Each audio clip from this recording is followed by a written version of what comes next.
नमस्कार. नवरात्रीचा आजचा 7वा दिवस. आजचा कलर ऑरेंज भगवा. म्हणून मी आज केलं होतं लाल भोपळ्याचं भरीत. त्याकरता मी लाल भोपळा मोठा मोठा साल काढून चिरून घेतला. कुकरमध्ये 2 शिट्ट्या काढून वाफवून घेतला. नंतर तो मॅश केला आणि एका साईडला मी फोडणी केली. त्याच्यामध्ये मी साजूक तुपाची फोडणी केली. साजूक तूप घातलं. त्याच्यामध्ये मोहरी, जिरे, हिंग, हिरव्या मिरच्यांचे तुकडे आणि हळद अशी घालून मी फोडणी केली.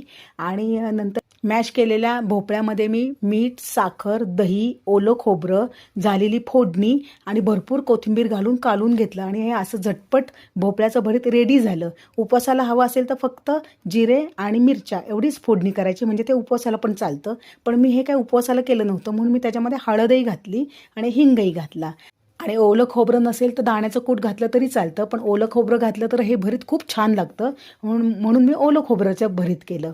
तर हे असं भरीत खूपच छान. मला आवडलं का? आज ऑरेंज कलर म्हणून मी लाल भोपळ्याचं भरीत केलं आणि असं सर्व केलं. आवडत असेल तर नक्की लाईक आणि सबस्क्राईब.